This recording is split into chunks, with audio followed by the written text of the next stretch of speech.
long time. And I thought maybe now also you have Parikshat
I now hand over the stage to our three eminent panelists who will talk about the book and take you through the journey of the book.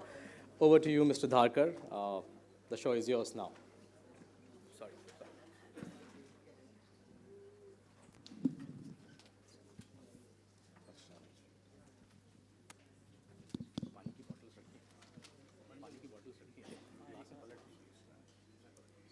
You're going to read? Oh, nice. Right in the beginning or later? Okay. Okay, here we are. Are we all here? We can do that ourselves. Thank you. Thanks.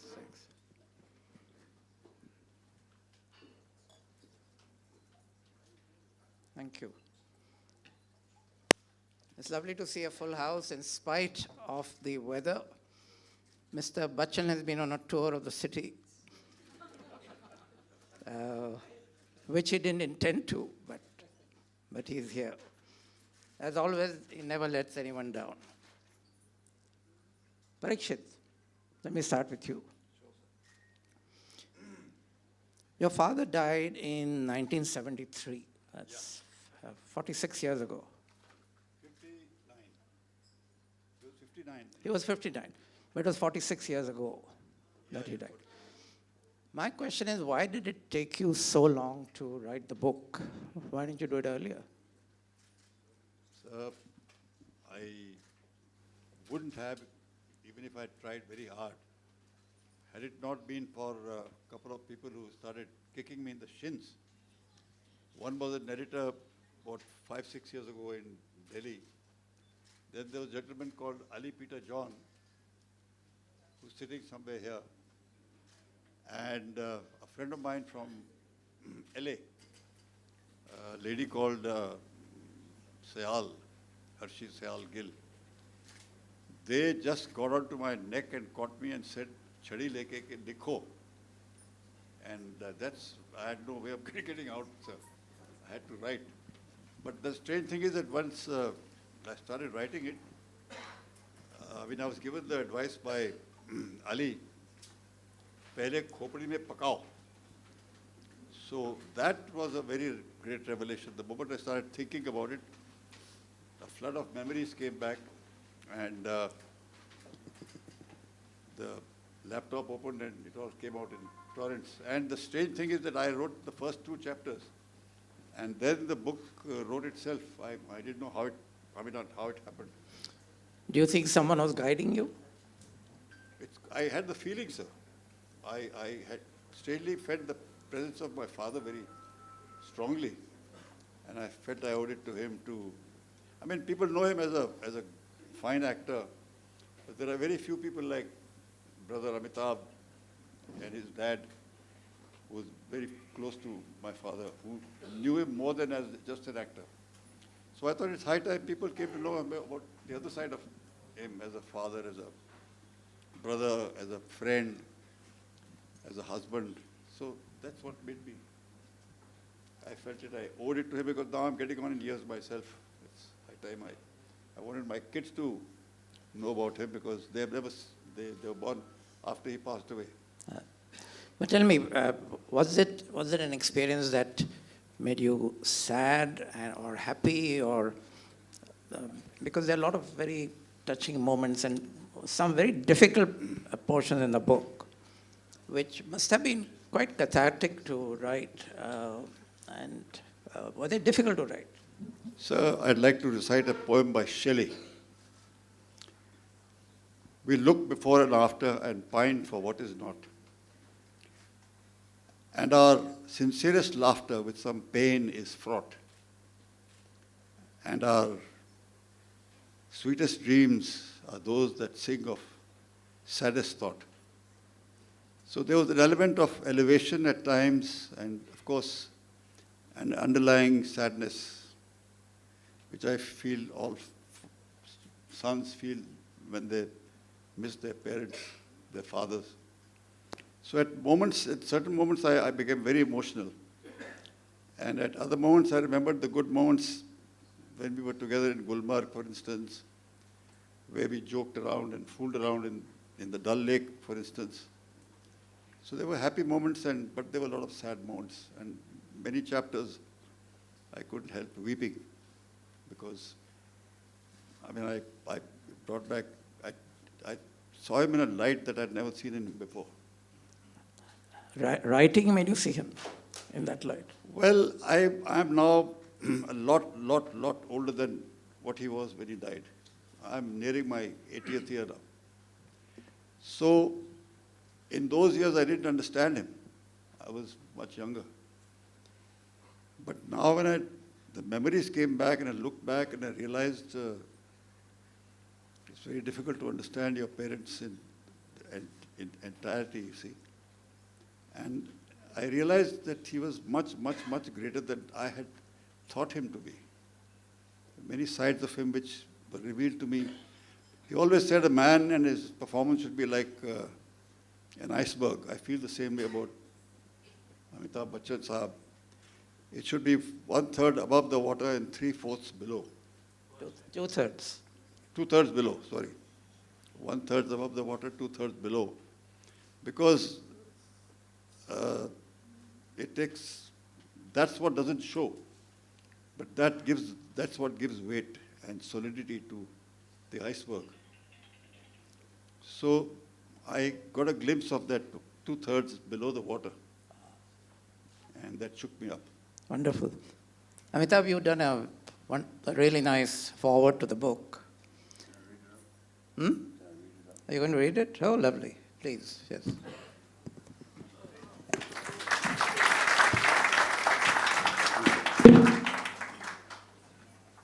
Good evening, ladies and gentlemen.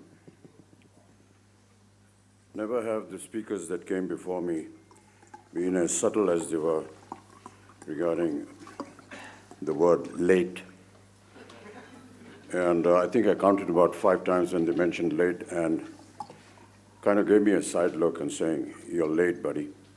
I just want to clarify this. I was told that the function was at the NCPA, and when I was touching Marine Drive, my office tells me, it's actually Taj Lands End, sir. So you can imagine turning around and coming here about 15 minutes late is quite a miracle. Parikshat called one day and said, couldn't you write the foreword to this book that I'm writing on Balrajji? And I readily agreed. I thought I'd just read it out because anything else that I say today would not be able to go beyond what I've already expressed. Be like Balraj Sahni. He's in the film industry, yet out of it. So advised my father, soon after my first encounter with the film world on a private visit, seeking a job. Some of my experiences were disturbing. They troubled me and gave me reason to believe that maybe I was making a mistake in my choice. But no, father was right. Balraj was the epitome of my father's vision.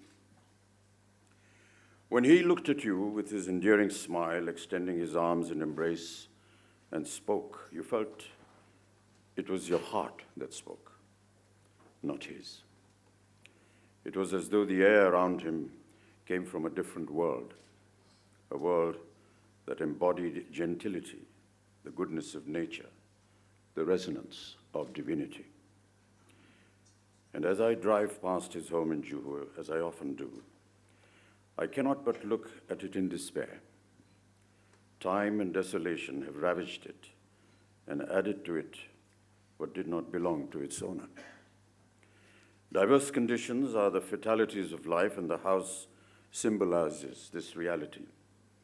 But I believe that even though appearances may change, structures may decay, the purity of the heart endures, lives, and breathes. And as Parikshat sets about putting his pen to paper to narrate his father's life, I send my heartfelt best wishes and look upon him with gratitude, for he will narrate what he would need to know about the celebrated and distinguished soul called Balraj Sahni. I profess to be an actor by profession, and some of my work-related observations guide us in our careers. When I saw Balrajji on the screen, it was not the character he was portraying I saw, but only the purity of his heart. The way he moved, the way he spoke, and the way he expressed himself were unique and straight from the heart. वो जब dialogue बोलते थे तो ऐसा लगता था कि यही सही है. Commented a person when I asked him what he thought about Balrajji as an actor. There was a refined smoothness about him in all his performances. If I could have, I would have run up to him on the screen, touched his feet, and embraced him. His cultured and literary background was evident, as I perceived during his meetings and reflective moments with my father. He always came across as one who lived life on his own terms, never derogatory about others and their beliefs, yet respectful to his own. There was a simplicity in his being, in entertaining you with a cup of tea in his home, inviting you to play a game of table tennis in the patio in his home, the gentle wave of his hand as he passed by you on his horse, ridden without any frills in Kashmir, quietly without accoutrements, climbing up to Gulmarg. I know, for I was a party to all. And every time I drive past his home in Juhu, I recall with great affection the man of immense grace and nobility, Balraj Sahni.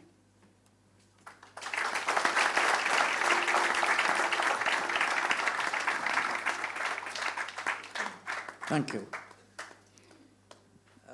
You said in your foreword that he was in the industry and out of it. What do you mean by that? This is actually given to me by my father. I was on a mission in the early years, around 68, 69, to the city of Mumbai to seek a job in the film industry. And I was asked to do a screen test, which I did, thanks to some very well-known people. I'm not going to name them now. And later on in the evening, they said, well, you know, you're here for a day. We are going out to a party. Why don't you come along? And I went along with them. And at the party, I saw things which were kind of disturbing. I mean, everyone was happy, and they were having their drinks and eating their food. And then some discussion took place between one of the celebrities and a journalist, and a fight broke out. And when I say a fight, it was actually a physical fight. You know, they were punching each other and stuff like that. And what was really amazing was that the hostess, who was also a very prominent celebrity, was unconcerned with this punch-up and was serving up, what would you like to have, sir? And then just serving the food all over. And I felt this was rather odd, so I just stepped out of the house. And when I came back, I narrated this to my father and said, you know, you have to be like Balrajji. You have to be in it to get out of it.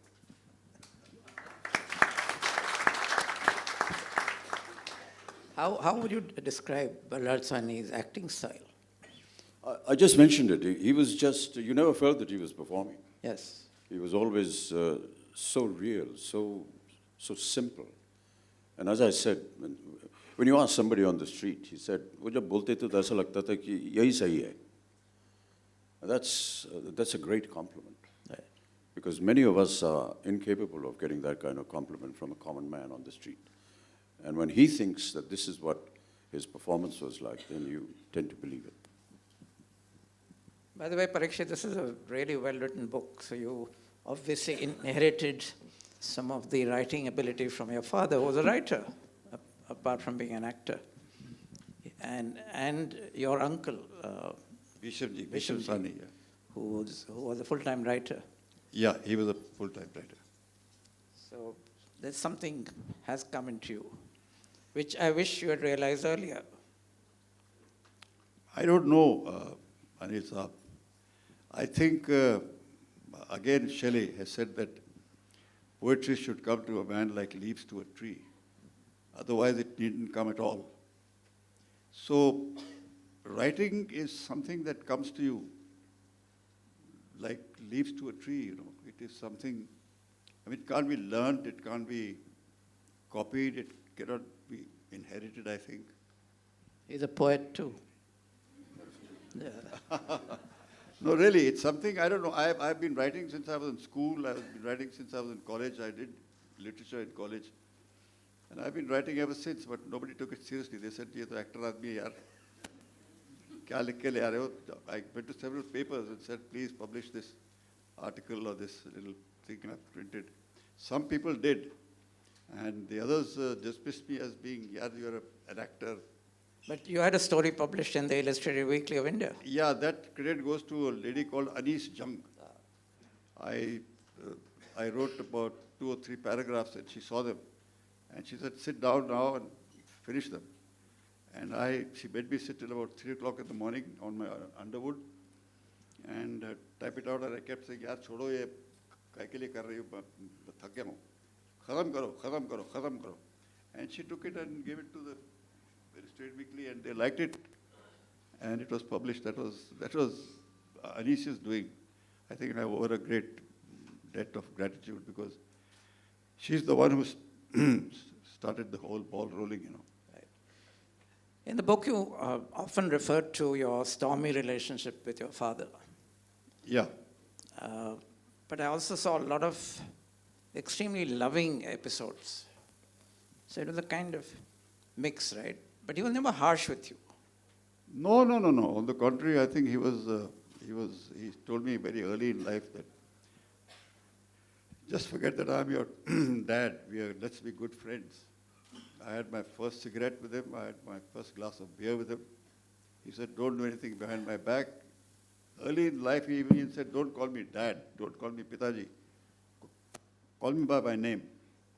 So he was like a friend for the rest of his life. He was a very strange man. We discussed things that no father would discuss with his son. And he never ever raised his voice. He didn't correct me. He didn't tell me I was doing something wrong. He didn't yell at me or nothing. He just kept saying, you're a great guy. You just learn to live and live to learn.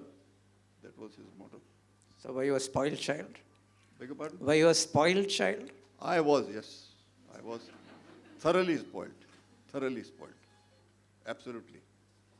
And I think many of us star sons are. Not all, of course, their parents are. But I lived in boarding schools. Mainly, I didn't live with the family ever, almost. Only in the holidays. And in the boarding schools, I was singled out. Arey bhai, Balraj Sahni saab ka beta hai. So I thought I was a big shot, which harmed me a great deal. It was only in Russia that I felt very happy because nobody knew who the hell I was. Nobody knew who was Balraj Sahni, and I felt I was myself. But in college and in schools and where I went, they thoroughly spoiled me. Guys were nice to me because, arey bhai, Sahni saab ka beta hai. So that's it. You must have grown up under the shadow of your father. Indeed. Well, that brief answer doesn't give me a lead into another question. You could be more helpful. Okay. I'm going to narrate a story then.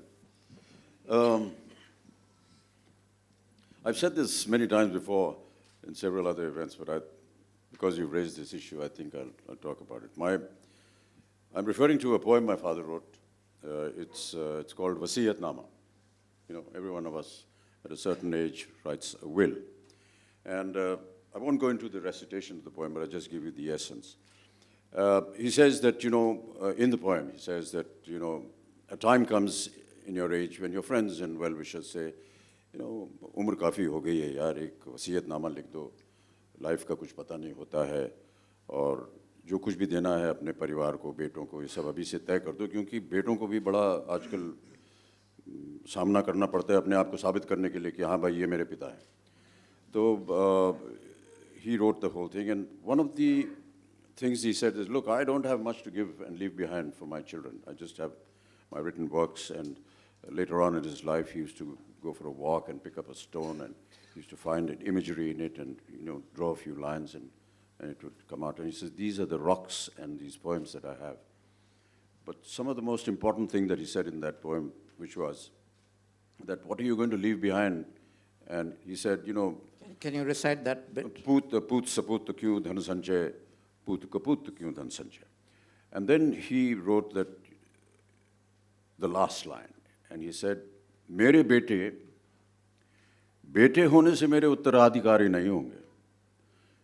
मेरे बेटे बेटे होने से मेरे उत्तराधिकारी नहीं होंगे.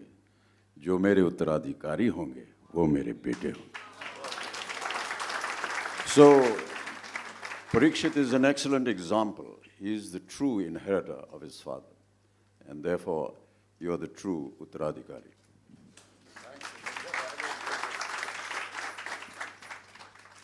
But there was one aspect of Balraj Sahni which I would never have suspected, which comes out in the book. And I'll give you both that incident. I actually wanted Parikshat to read it, but he says a bit long. So very briefly, Balraj Sahni was very fond of swimming. And he took, how old were you when he took you into the sea? I think about 10, maybe. Okay, so a 10-year-old Parikshat goes with his father into the sea. And the sea is very rough. And Parikshat says, I'm scared. I don't want to go into this. He says, come on. And coaxes him into the water. And then they find themselves being dragged into the sea, deeper and deeper and deeper. Tide was going out. Yes, the tide was going out. And this little boy, and I think anyone would have been scared. I would have been screaming.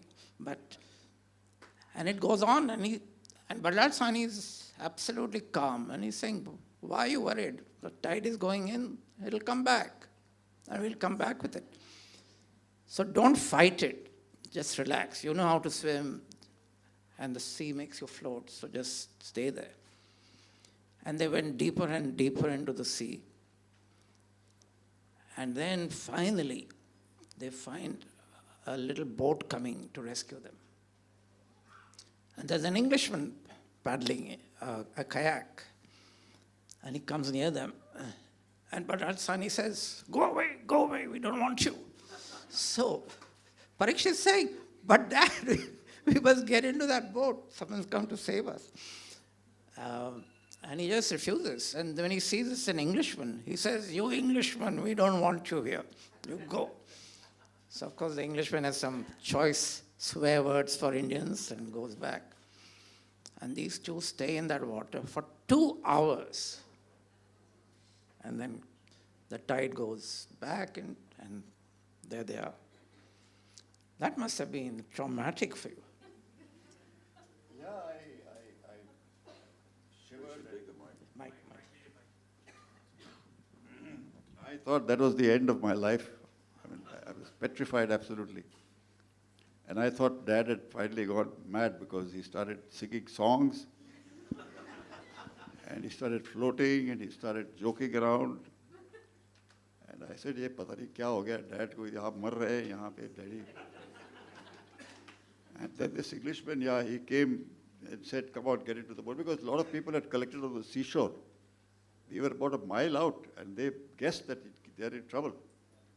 So this Englishman came, and I got hold of the boat immediately because I thought, God said, he said, "Chodo, just leave the boat." It was an order. I said, I think Dad is cracked up or something. Here is a guy who come to, sort of save us. But Dad told this fellow, he said, "This Englishman, we don't need you. We can look after ourselves. Please go back." And that fellow said a lot of things about Indians. You crazy Indians, that you want to kill yourself and your son also.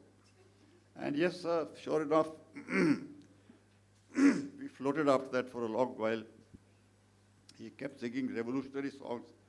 He was a Marxist. Mil ke chalo, mil ke chalo, mil ke chalo. Are bhai, mil ke chalo. All these sort of things. I said, "Yaar, kya mil ke chalo, yahan mar jayenge." And ye waqt ki awaaz hai, mil ke chalo, and all that jazz. But anyway, it was I can't tell you, if you only have to experience it, the tides during the monsoons are horrendous. When they drag you out, you can't hold on to the bottom because they just pull you out. And when it sent you back, it was like a miracle because I did start swimming a little bit. He had taught me a little bit. And it really literally threw us on the sand. We left near Palm Grove Hotel, which is called, I don't know, something else now, and came out at the creek, which is about 2-3 miles away. And then I went to sleep because I was exhausted. And I was glad that my life is saved. And Dad looked at me, smiled. He was smiling when I opened my eyes. He pulled me up and he said, "Dekho, beta." There are going to be a lot of times when these sort of situations will arise in your life. And remember, the tide always comes back. So always ride the tide, don't fight the tide. And that has helped me through many crises in life. Well, that could have been the last lesson you learned in your life, but... I thought it was.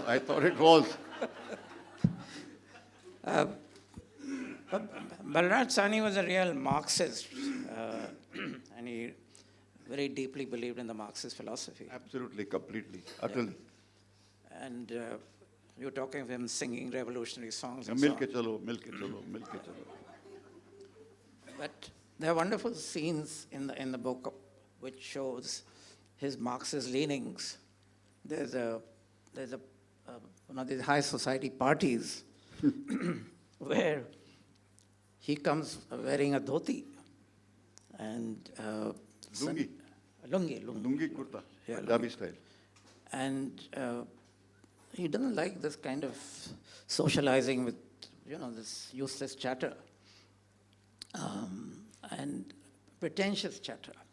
So he's constantly pulling everyone down. And then he finds a waiter who's also Punjabi.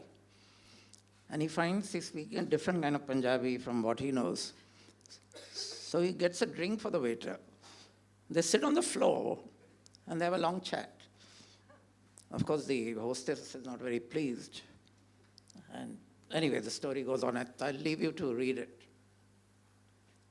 There's also the story about shooting, where everyone has to wear jackets. Can you talk about that? You remember what I'm talking about? Sorry.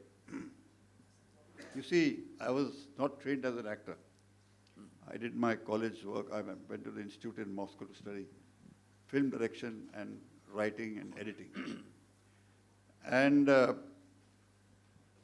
don't know, I met Nehru there. There's a separate story. I'm writing about it for you. Send it to you for perusal. And he gave me a speech, and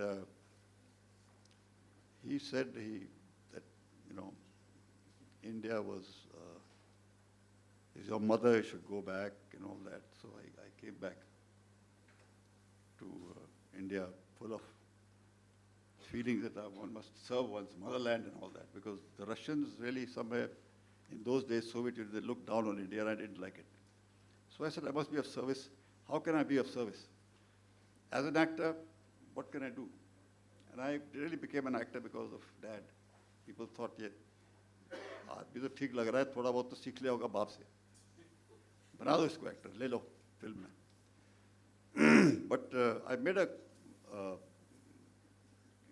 film, a banner, a production called Balraj Sahni Productions.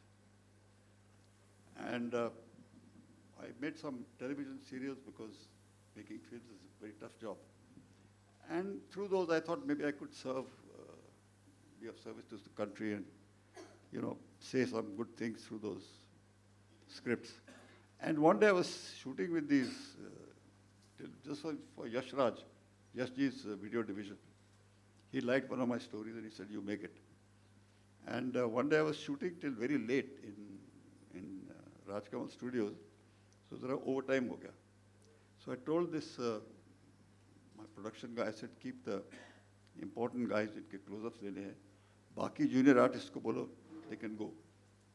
And there was one very, very old man, he must have been in his 70s, who didn't go. और 3 बज गए, मैंने कहा, sir, I went to him, I said, sir, आप क्या कर रहे हो? थक गए होगे, please go. He said, sir, नहीं, मैं आपकी वजह से नहीं रुका. ये बलराज साहनी प्रोडक्शन है, इसके नाम की वजह से रुका हूँ. और वो इसलिए क्योंकि आप तो ब्रदर ब्रदर बोलते रहते हैं सबको. वो वाकई हमारे ब्रदर थे. I said, please explain. He said, देखो ऐसा था, हम लोग शूटिंग कर रहे थे. In those days there was no AC, and we had to wear jackets sometimes. That time there was no AC. Yeah. And after shots, the junior artists were supposed to stay back on the set and not take off their jackets. But the stars were supposed to take off their jackets and sit in front of the fans. But they noticed that Dad had not taken off his jacket. And the assistant came several times to tell him, Sari Saab, aap utar dijiye coat, garmi ho rahi hai, pasine aa rahe hain aapko. He didn't say anything for a couple of minutes, and then he said, देखो, अगर मुझे पसीने आ रहे हैं तो in junior artist के साथ क्या हो रहा है? इन्होंने सब ने कोट पहने हुए हैं. Sir, that is not allowed. इनको तो ऑर्डर है कि इनको पहन के रखने पड़ेंगे. तो फिर हम भी पहन के रखेंगे. It is only when the director came and told these guys, okay, take off your jackets, that he took off his jacket. So that old man said, वो हमारे भाई थे. आप तो ऐसे ही बोलते रहते हैं. And he had that innate love for not just humanity, yes, but also for, the underdog. And the other very significant thing about his acting was, this is the human side, and the acting side, he was a method actor. I don't know what method was, but yeah. Right? And like in Garam Hawa, in order to play the role, he actually went around barefoot in the heat. Yeah. And he got blisters on his feet. To get a feel of the character, he talked to people who were working in similar situations. And there's that incident of you as a boy having to spit on his face. Yeah, that was something I wish you hadn't reminded me about. Imagine asking you to spit on your father's face. Well, it was in the script. We were doing a film called Udham Singh, and this jackass of a writer had written, dad was playing a Gandhian, and I was playing Udham Singh. So there was a big fight between us. And in the end of that fight, I spit on him. So I did the scene. I mugged up my lines, and when the spitting time came, I spat in front of him and said, "Aap jaiye, ab mere saath zyada baat mat kijiye, thu." And the director said, "Fantastic, very nice shot." Dad said, "Ek minute, one more." I thought ये शायद daddy का कुछ reaction अपना गलत था, फिर से shot लेंगे, फिर शॉट दिया, फिर आप देखे अब जाइए, मैं देख लूँगा मैं आपको, थू. He said, "Come here. You didn't spit on me." I said, "Sir, I spat in front of you. This script में क्या लिखा है? You spit on my face." I said, "Papa ji, ये तो बड़ा मुश्किल होगा, spitting on your face." And he said, देखो, that director said, "साली साहब, इसका expression ठीक लग रहा है. इधर करे, थूके, उधर थूके."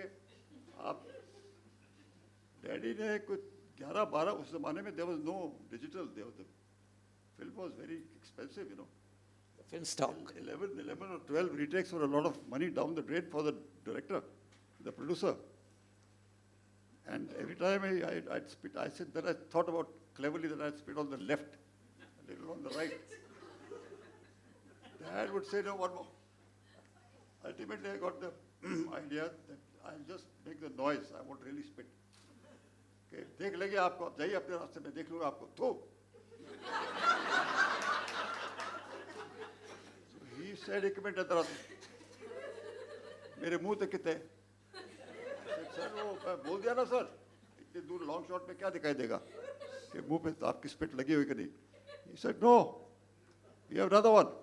The director, I remember, he almost became bald, poor fellow. He said, "सानी साहब बड़ा नेचुरल लग रहा है." नहीं, ये तो लिखा हुआ है स्क्रिप्ट में. Ultimately, sir, he made me spit on his face. And I nearly cried. I went to my makeup room and I just sat there and I said, "Today is the worst day of my life." And then he came to me and he said, "Listen, you're my son.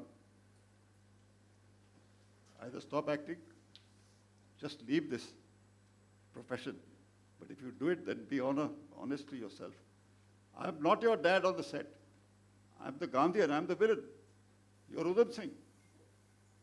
So please, you must make a magic circle. You must know who we are, where we are, with whom we are, why we are here, when we are here." And, but to be frank, I wish you hadn't reminded me of that, sir. I cringe when I think about it, even to this day. No, but I think it shows an insight into the way he acted and the way he respected the script and the director.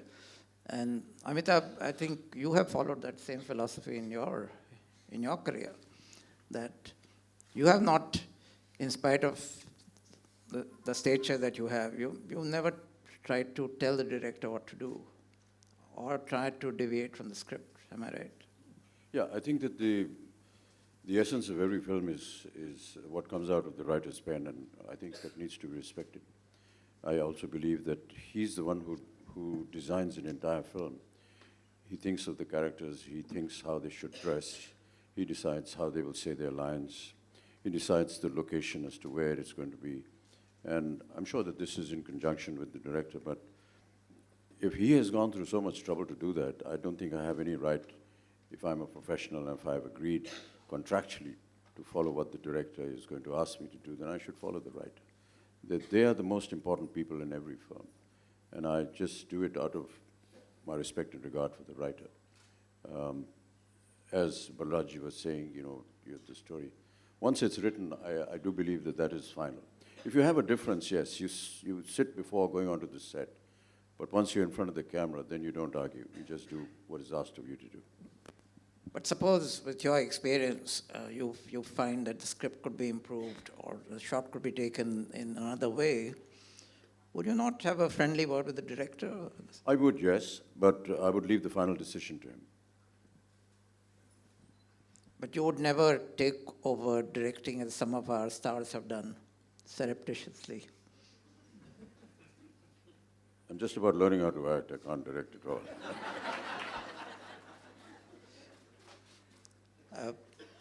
Do you believe in method acting? Yeah, I really don't know. Parikshat and me are on the same plane. I really don't know what method acting is. But I Well, hear that a you lot of people actually- saying that, you- and I you- hear a lot of people reading books about it. And I have to admit that in one of my sequences, I did try it as a result of an influence after reading these books. And it was fatal.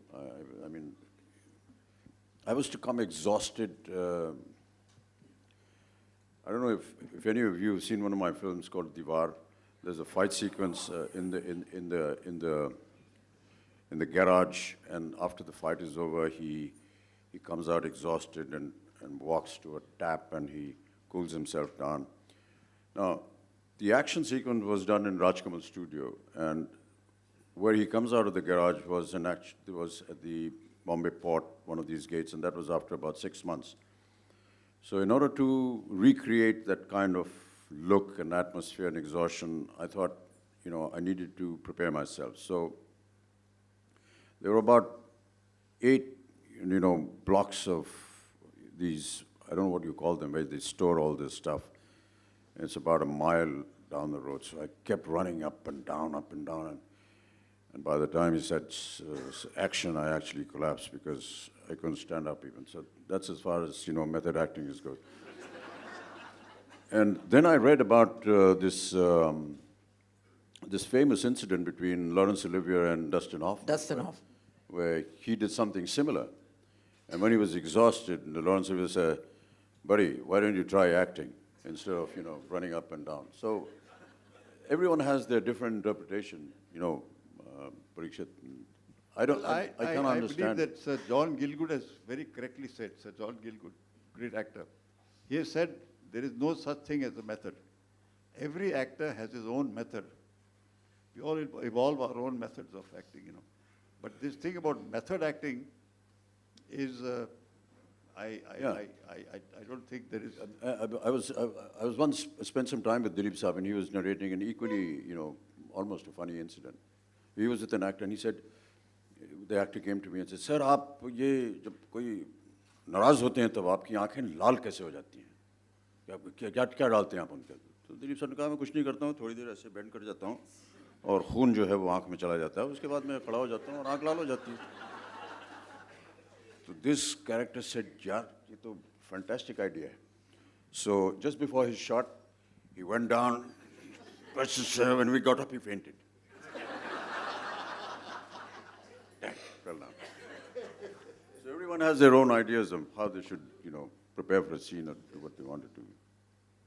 The blood had rushed in all the wrong places.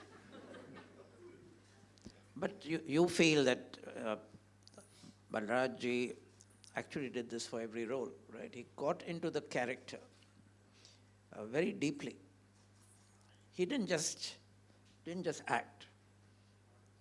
Though there's nothing to denigrate that. I mean, that's another method. But he got into the character. I remember seeing the shooting of Gandhi, Richard Attenborough's, when Ben Kingsley was playing the role.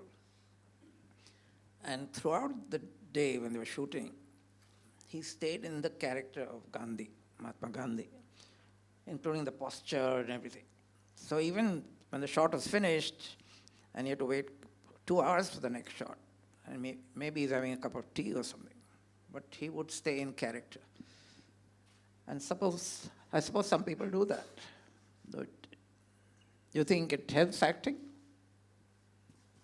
I don't know. I mean, I've never spoken to people who practice the art, but this is what I do. I just follow Dilip Saab. Go down. Come up with my eyes red. That's about it. But yes, there are several people who, must be going through a lot of ideas and thoughts and how to get into the character. There was this film, I think it was called 9 Hours to Rama, which was on the assassination of Mahatma Ji, which was eventually banned in India. And there was a character that was playing the role of Godse, and he had just one shot in the film. He had to come and just fire, and that's it. And this guy was from America. He was an Indian who settled in America, and he came, and we happened to know the family he was living with, and they came and said, we have an actor in the house, he's come from America, and he's playing this very important role. And I said, yeah, I'd like to meet him. Because जी वो 1 महीने से कमरे के अंदर उसने अपने आप को बंद कर दिया है. तो उन्होंने कहा क्यों बंद किया? क्योंकि वो सोच रहा है कि खड़ा होकर के ये बंदूक कैसे चलाएगा. So there are a lot of different stories, of people who practice all kinds of different things. But whether it's worth it or not, I really don't know. Maybe they have a style and method which works. I haven't tried it, and I'm okay. But Parikshit, in the book, what you say is that this getting involved so much in the character deeply affected him in Garam Hawa. Yeah, in Garam Hawa. Because Garam Hawa reflected in a way. I'll be very frank. There's one thing he believed in implicitly. That's the one thing I know that he took from Stanislavski. That was emotional memory. He always did a shot and which he had lived through, that sort of an event, tried to recall it, and then act it as truly as possible. And talking about Garam Hawa, it's in the book. I was giving a speech about him along with Satyu Saab, M.S. Satyu, the director of the film. And he spoke before me and he said that he made a very big mistake by including the scene which was not in the script, of his daughter dying and he burying her at the graveyard. Now that is one of the finest scenes in the book, in the film. But he said, I wish I hadn't done it because Dad went through hell. Because I think he, again, emotional memory. Because his own daughter had died. Yes, and he equated with that. And I remember one of the things that I forgot to write in the book. I went with him for shooting. I was in school, a film called Aulad.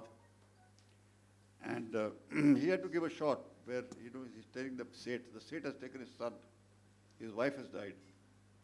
So the Seth throws him out of the house. The Seth has adopted the son and he kept shouting at the Seth at the gate. He's been kicked out. Seth, mera beta de de. Mera bacha de de, Seth.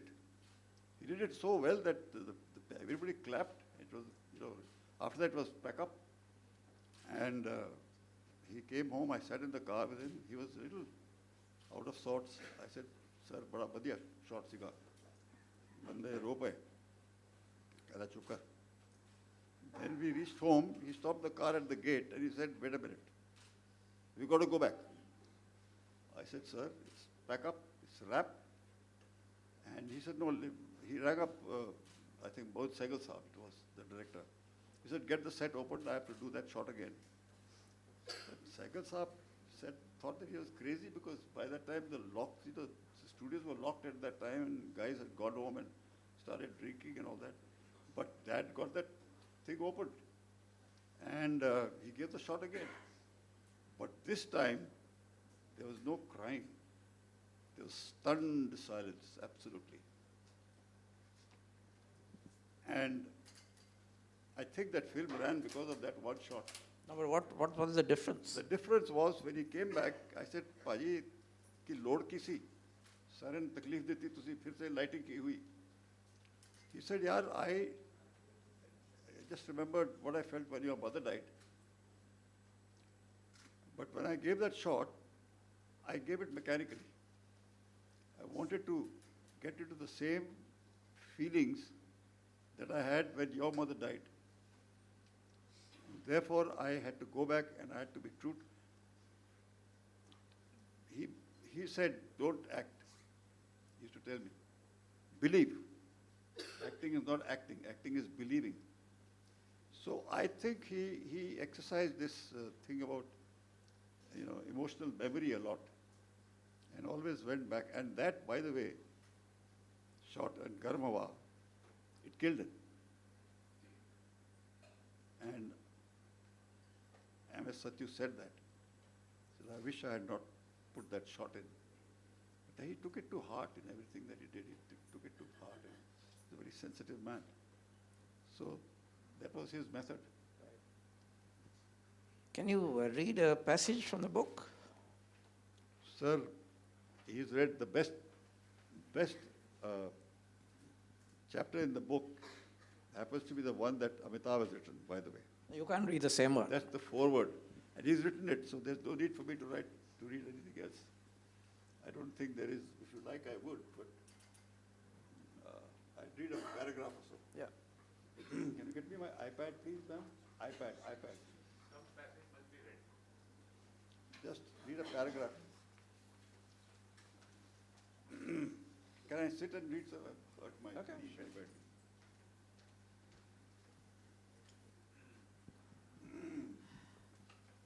This is a chapter being read out for the sake of my unit. Sir, he's from your school, Sherwood School, and he was with me in the You're from Sherwood? What house?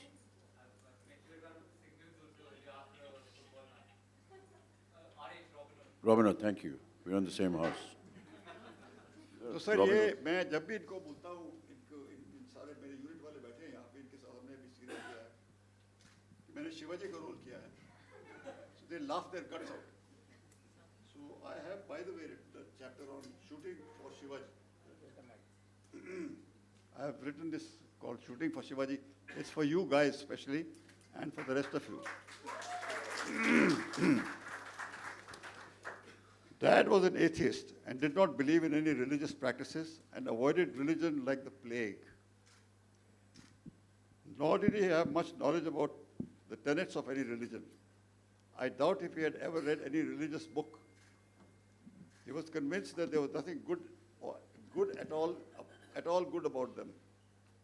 But strange to say, his actions were often of a deeply religious nature. He followed many religious doctrines without being aware of it. For instance, the Bible referring to alms says, let not your left hand know what your right hand does, which means do your charitable acts in secret. Dad lived by that axiom without having read the Bible.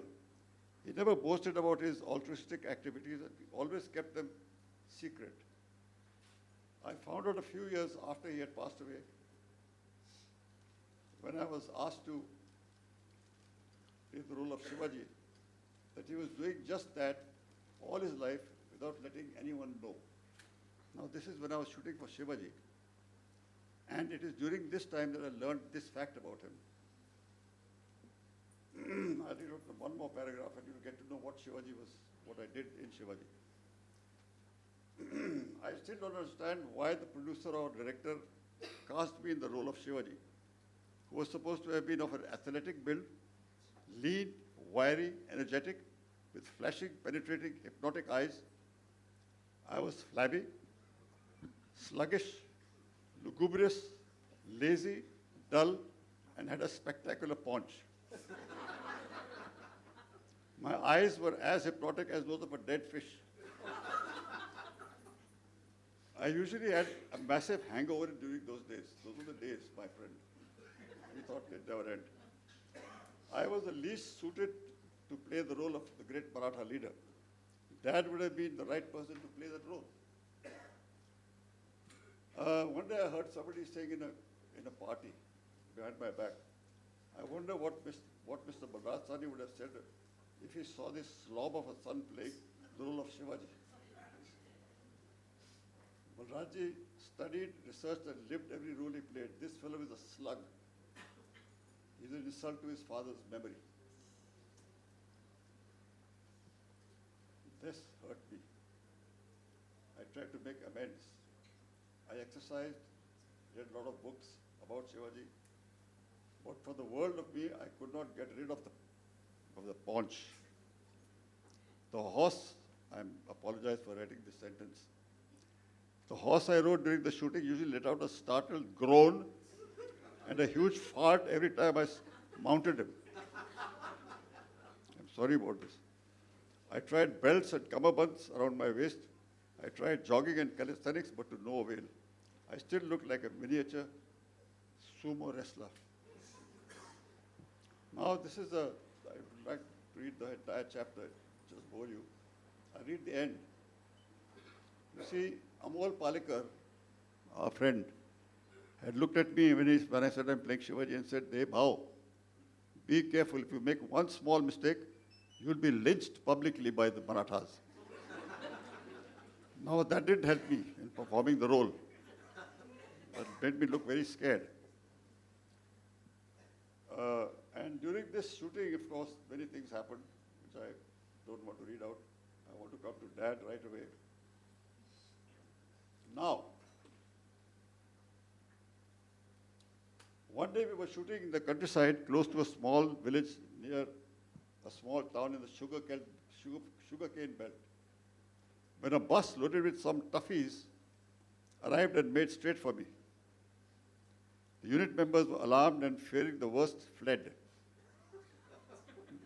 Everybody, they left me alone. The toughies walked up to me menacingly and without a word dragged me, this is true, brother, dragged me to one of the buses in which they had come. They shoved me in the front seat. The bus immediately lurched forward and gathered speed. I was sure my time had come. I fingered my sword. It was a blunt and harmless film prop, and decided to put up a brave fight anyway and take as many of the toughies with me to Kingdom Come as I could. I tried to make conversation with the huge muscular fellow sitting next to me, but he stared at me in silence. I prepared myself for a quick and violent end. A surprise awaited me when we arrived at the destination. A spacious but scraggy garden just outside a small village. A makeshift stage had been set up at one end of it. Before the stage squatted a few hundred villagers. So this will be a public execution, I thought. On the stage sat some local dignitaries. I was hurriedly escorted up the stage and unceremoniously plonked in one of the chairs. By now, my courage had abandoned me. I was baffled by what was happening. There was no chance of running anyway because I was flanked by two hefty, tough guys. A gentleman got up and addressed the crowd. He looked at me and smiled wryly. He is obviously enjoying the prospect of what is to come, I thought. But when he spoke, I was dumbfounded. "Sir," he said, in his heavily accented Hindi, "this garden has been named after your father. It's called Balraj Sahni Udyan. At the beginning of the month of April 1973, we had a terrible drought in this area. There was no water to drink. We were all very in bad shape. It was at the height of this drought that your father drove to a village all by himself in his ambassador car and stayed with us for a week. He said to us, 'I have brought no water for you.' I could not have, even if I tried to. I have come here to share your thirst. That is all I can do." And even though we offered him a small portion of the water, rations that we were guarding for infants and elderly, he refused to drink it. He waited in a tanker set by the government, and then too, he made sure everyone's thirst was first slaked before he took a gulp of water himself. He died 2 weeks later. We have named this garden after him. And we have called you here to tell you that we are very happy that you, his son, are playing the role of the great leader Chhatrapati Shivaji.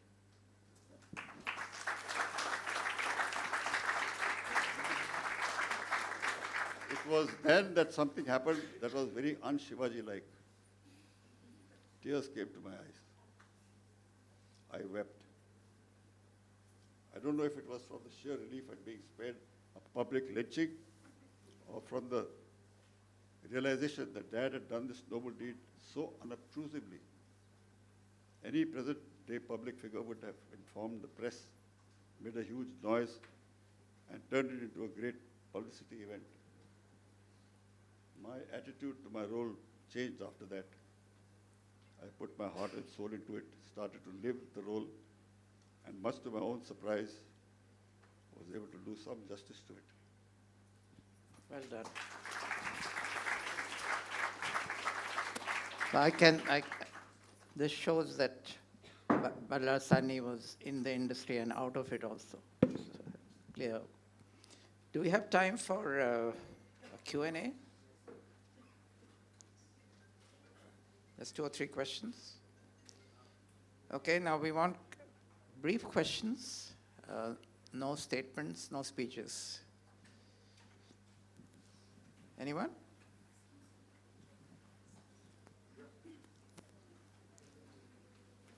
Yeah.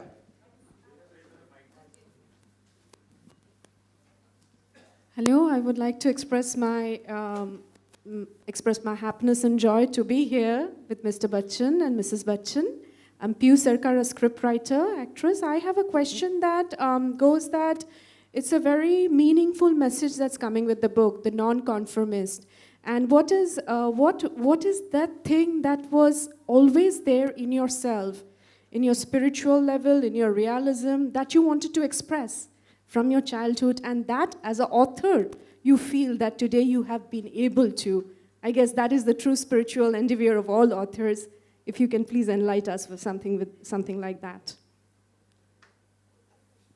I really didn't get the question, ma'am. Okay. Briefly, Yes, just tell me what you're trying to say. Yeah. I can't see you in any case. Okay, can you see me now? Yeah. Yes, hi. My question to you is, like, as an author, like, in your deep senses, all of the authors, they want to express themselves, their spiritual sense, and they feel very content after they do it. So that is one thing I would like to know, that what is it that have you been able to do that in this book all through? And if yes, then what? And if no, then what is the next book you would like to approach in? Well, ma'am, this book was like a redemption.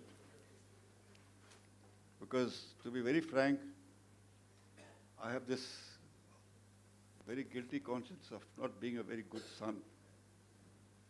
And as I grew older, I realized what a great dad he was. True. And I had to get it off my chest. That's the general idea when one writes. It's a kind of a catharsis. Mm-hmm. Catharsis, exactly. That's kind of a catharsis. It's a kind of a redemption. Mm-hmm. And it was to find peace within my soul. Mm-hmm. Now, this thing I read about Shivaji Mm-hmm. is not fiction, it's a fact. It's a fact, true. It shows what sort of a guy I was. Mm-hmm. I mean, getting a paunch and hogging away to glory when I was playing that role, Mm-hmm. compared to him. So this is a kind of a redemption for me. Depths, yes. Come to peace with myself. Yes, exactly. And that's really inspiring for me. That's one question. Now we Yes. go to the next one. Yes. I actually disagree with what Parikshat just said, because it goes contrary to what I said earlier on. मेरे बेटे होने से मेरे उत्तराधिकारी नहीं Very होंगे, kind of you, brother. जो मेरे उत्तराधिकारी होंगे Very kind of मेरे you, बेटे but होंगे। I have आपने ये किताब लिख करके पूरा कर दिया उनका काम, और आपने सही मानों में एक बेटे की तरह, because there are many things we would never have known, and that's why I feel that you are a true son of your father. So Amitabh, can we expect a book from you? No, I would do great injustice to the writing profession if I wrote one. I beg to differ. Yeah, brother, we should keep differing with each other. I read his blogs every day, and I suggest that all of you do that. He writes them after midnight, sometimes at 1 o'clock, sometimes at 2 o'clock, but they're all, each one of the blogs I read is like a piece of literature. No, I can't even say that he's drunk because he's left drinking. But this is not correct, and please don't go there, for Christ's sake. Okay, I'll add my 2 bits. Amitabh very kindly launched a book I'd written, and the speech he gave he spoke for about 45 minutes. It was so brilliant that the editor of the Times of India rang me up and said, can we print the whole speech, which the Times of India did. So your modesty is unbecoming. Okay, since no one is asking a question, I will ask. Oh, okay. I think Can someone get a I'll mic go there? ahead. You don't need a mic, you can just just scream. Yeah, My question is for Mr. Bachchan. Which performance of Mr. Sahni did you like the best and why? You know, there's such a vast repertoire that it's very difficult to name one. But Do Biga Zameen, Kabili Wala, Waqt, and an incredible performance in Garam Hawa. I thought that was the absolute ultimate performance that he gave. Mr. Sahni, my question is for you. Here, the other side, here. So my question to you is, do you have a particular writing style? A lot of authors write in the morning, write at a certain time, on a certain software. Was it like that for you? While the book might be cathartic, but in the process, what was the process like for you as a writer? What was the Process like of for writing. you? No, I think he mentioned it, that it just came to him. Right. He did talk about that. Yeah. You're talking about the discipline of writing? Yes. Well, there are many theories about that.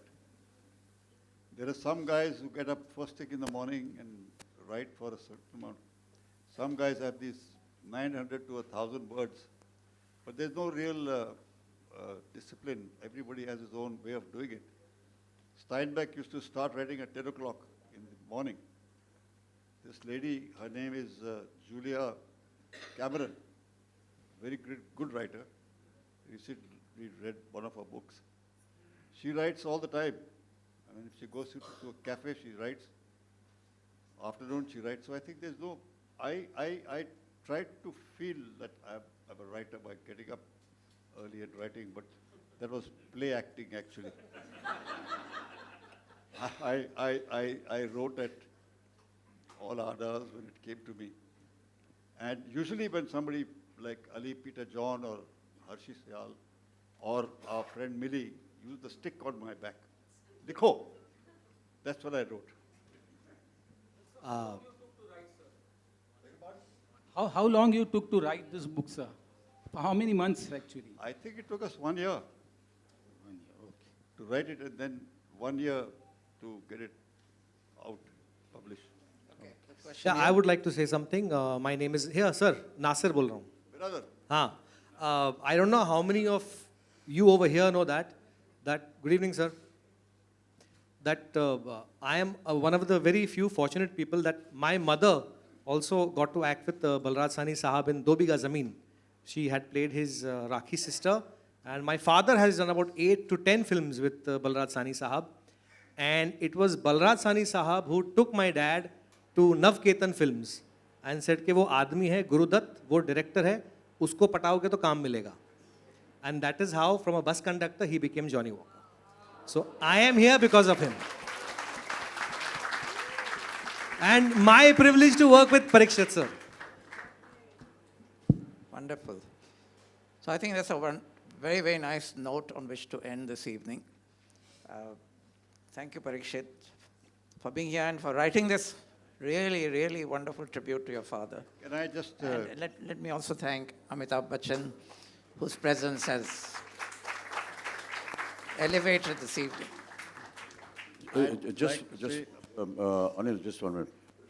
Can I just narrate a story that we shared together? I mean, it wasn't meant to be shared together, but we did it, if you don't mind. Please, please. When you were talking about what you felt when these hefties came and took you off, and you were, stuck between this, and you didn't know what was going to happen, and you were scared.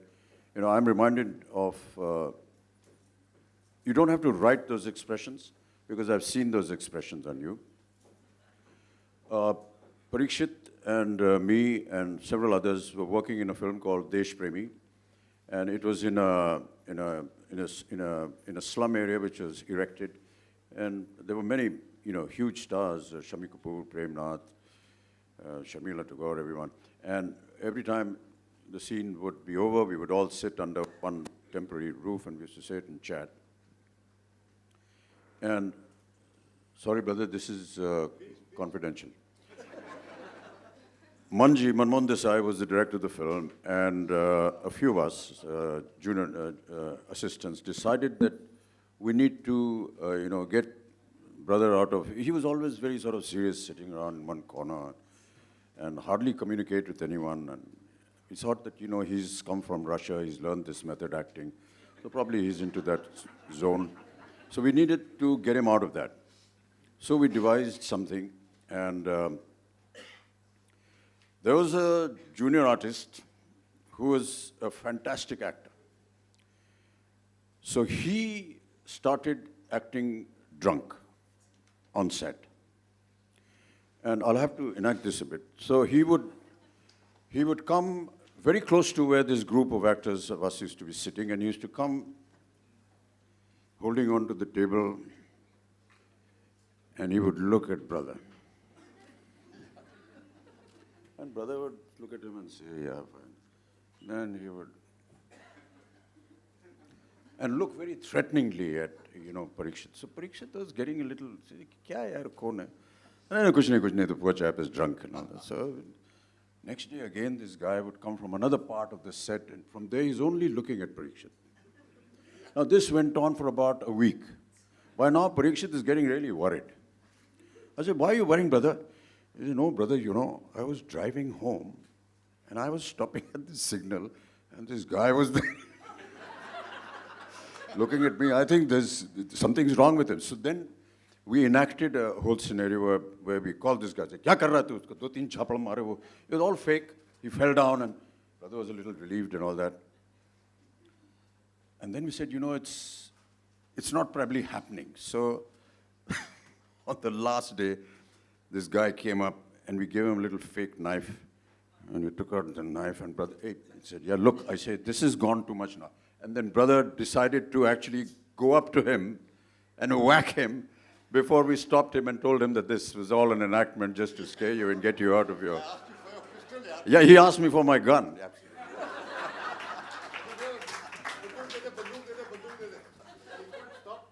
said, man, banduk mara, meri jaan khatre mein. He was laughing, yeah.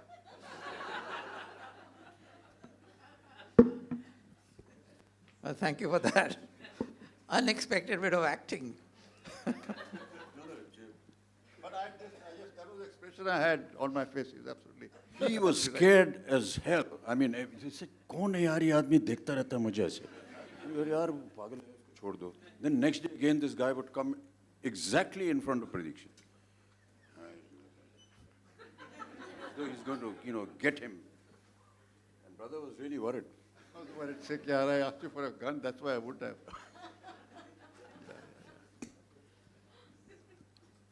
So I can understand your expression when you were being whisked away to this place. Thank you so much. I think our panelists deserve a huge round of applause. That was a very engaging conversation. Thank you, Mr. Bachchan, Mr. Tharkar, and Parikshat. Congratulations again. Thank you for writing the book. I'd like to quickly thank all our partners for today, from Taj Lanzan to Literature Live, City Book Leaders, and Landmark Stores. We have book available here. You can buy a copy and get it signed by the author. Thank you so much for being such a lovely audience. Thank you very much.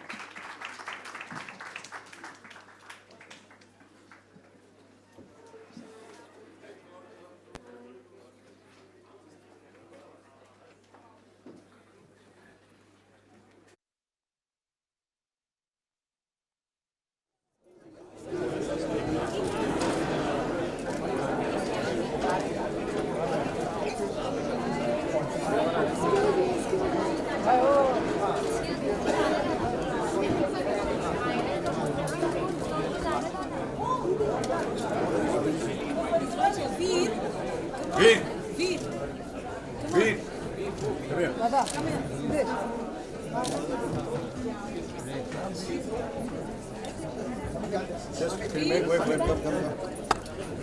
You gotta take a photograph.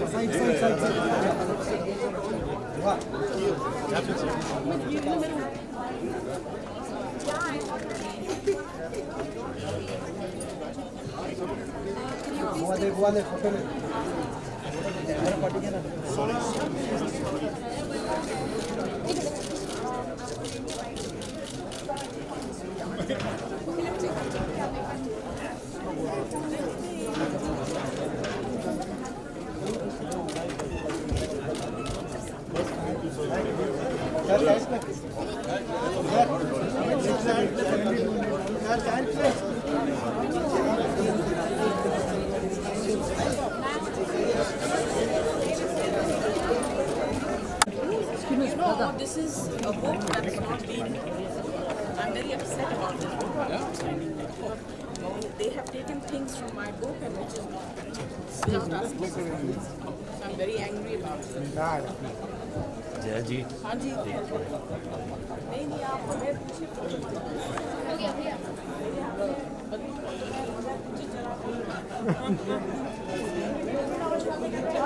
Actually वही shot देख रहे हैं